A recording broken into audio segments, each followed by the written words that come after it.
Ça n'arrive pas qu'aux autres, ça peut arriver à même quelqu'un de très méfiant. Et ça, je l'ai beaucoup entendu en plus. Oui, mais t'aurais dû faire plus attention, etc. Je l'ai énormément entendu. Sauf que j'étais déjà quelqu'un qui faisait très attention.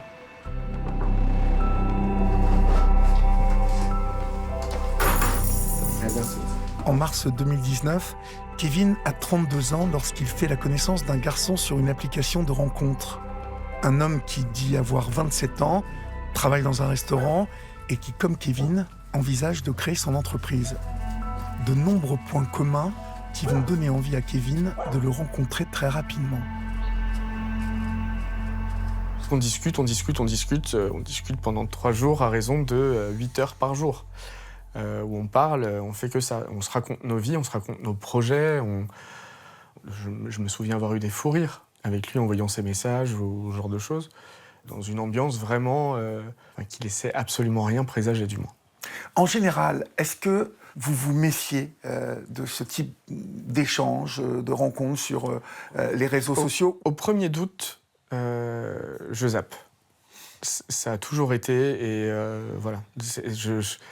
J'essaye de faire appel à mon intuition la plupart du temps et voilà. Et même quand on se donne rendez-vous, donc à Drancy un soir dans un quartier apparemment plutôt calme de Drancy. Même ça me met pas la puce à l'oreille de quoi que ce soit parce qu'il me dit voilà, moi je suis au restaurant toute la soirée. Je vais rentrer vers minuit à peu près, donc voilà, je serai pas dispo avant. Qui est à l'origine de ce rendez-vous ? Est-ce que c'est lui qui vous fixe rendez-vous ? C'est vous ? C'est nous deux, en fait. C'est vous deux. On s'est dit, faut qu'on se rencontre, en fait.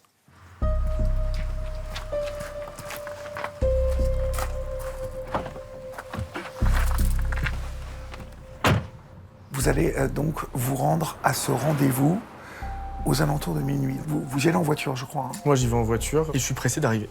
Je suis pressé de voir son visage, de voir comment il bouge, de voir comment... voilà. Qui il est, en fait. Oui, voilà, exactement. Je suis pressé de le rencontrer. Vous arrivez là-bas.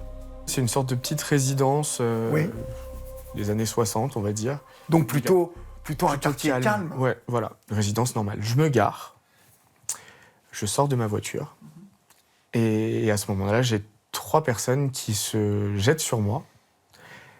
Je reçois un premier coup à la tête. Puis un des 3 me montre un couteau. Et je me rappelle les pousser et courir, en fait, pour échapper à ça. Vous pensez à quoi, là vous ne faites aucun rapport avec... Zéro. Moi, je me dis, en fait, je me suis garé là au mauvais moment, en fait. C'est précisément ce que je me dis, même. Je sais pas, peut-être qu'ils pensent que c'est moi qui ai acheté, j'en sais rien, moi, du shit ou un truc dans le genre et qui a pas payé ma note ou un truc dans le genre. Oui. Moi, c'est à ça que je pense. Vous ne pensez absolument pas à l'agression homophobe, donc. Hein. Mais loin de là. Je suis à 1000 lieues de me douter de ça. Et au moment où je cours, je me souviens de recevoir une sorte de croche-patte de quelqu'un qui a dû me rattraper, en fait, en courant. Et là, je tombe par terre et je reçois des coups de toutes parts. Je suis tabassé au sol à grands coups de pied. Je crois même qu'il y a eu des coups de coude comme ça où on se mettait vraiment sur moi pour... voilà. Clairement, on a envie de vous tuer. Clairement, on a envie de me tuer. Et à ce moment-là, j'ai la clé de ma voiture dans ma main et j'appuie sur un bouton, en fait, sur la clé qui déclenche l'alarme de la voiture. Il y a des voisins qui se sont mis à la fenêtre en entendant cette alarme de voiture. L'alarme les fait fuir, en fait. L'alarme les fait fuir. Et c'est en ça qu'on m'a porté secours après ce passage à tabac. À partir de ce moment-là, que se passe-t-il pour vous ? C'est assez flou pour moi à ce moment-là, mais je pense que j'ai dû perdre un petit peu connaissance. Et je me rappelle me réveiller au moment où les pompiers arrivent.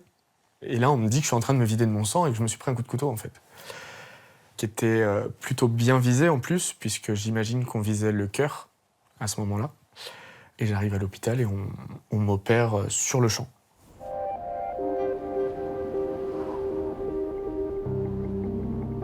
C'est à son réveil, sur son lit d'hôpital, que Kevin apprend la vérité.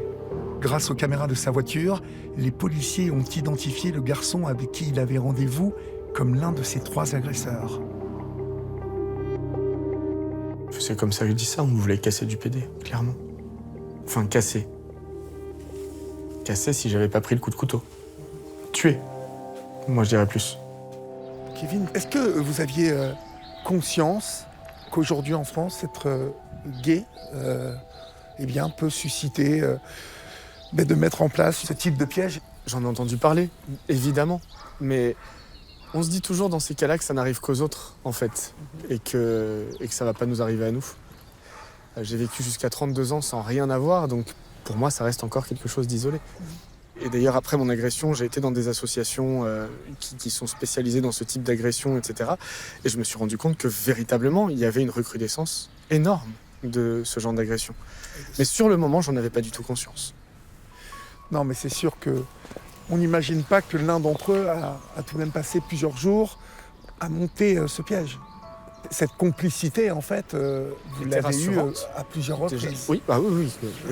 C'est incohérent, en fait. Le début de cet échange et le résultat ne vont pas ensemble. Oui, ça colle pas. Ça colle pas. Bonjour Sandrine. Bonjour. Ça va? Ça va? Merci de nous accueillir, d'accueillir votre grand-fils. Ouais. Vous, Sandrine, vous aviez déjà entendu parler de ce type d'agression? Oui, j'avais déjà entendu parler. C'est vrai que on a toujours dit à Kevin qu'il fallait qu'il fasse attention, mais en même temps, je ne le sentais pas vraiment en danger. Parce que voilà, c'est quelqu'un qui est toujours alerte, qui bouge, Donc, je ne me suis jamais dit que ça pouvait lui arriver, en fait. Kevin, vous allez avoir 28 jours d'ITT. J'ai perdu 50% de mes capacités respiratoires. Une simple conversation comme on a en ce moment, j'étais essoufflé. Je ne pouvais pas la tenir. Aller faire des courses, c'était la croix et la bannière. Je respirais vraiment très très mal et puis il fallait que je fasse une rééducation en plus respiratoire. Oui. Je pouvais absolument rien faire. Ma mère elle faisait les allers-retours tous les jours pour venir me voir. C'était beaucoup de contraintes et c'est sans parler de toutes les contraintes qui s'en sont suivies en fait. Moi j'étais en train j'étais installé à mon compte. J'avais un nouveau contrat qui démarrait 5 jours après mon agression pour faire de la formation en blanchiment dentaire. Je ne pouvais plus travailler avec ces produits suite à mon agression à cause de mes poumons. J'ai ensuite perdu ma maison, puisque je ne pouvais plus payer.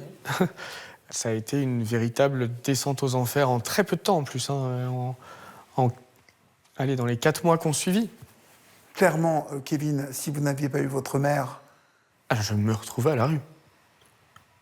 Si ma mère n'avait pas été là, oui, clairement, je me retrouve à la rue. Sandrine, vous avez vu votre fils changer à partir de cette agression. Comment, en fait Changer parce que recroquevillé, parce que sur lui-même, parce que dans l'insécurité, envie de rien, plus envie de rien. Moi, j'ai vu mon fils pendant combien de temps dormir avec son chien dans son lit, qui pouvait plus mettre un pied dehors, qui pouvait plus parler avec les gens, c'était devenu un zombie, en fait. Ça, c'est inacceptable. En fait, on s'autodétruit après un truc comme ça. C'est ça. On s'auto-sabote. Kevin, depuis, est-ce que vous êtes retourné sur des sites de rencontres ou est-ce que vous êtes retourné sur Internet? Non. Non. Là, pour l'instant, je ressens absolument pas le besoin, déjà. Et puis, j'espère, du moins, que j'arriverai à faire une rencontre maintenant. Maintenant que ça va mieux, maintenant que je suis sorti de tout ça et maintenant que j'avance dans ma vie, je vais pouvoir commencer à repenser à rencontrer quelqu'un peut-être.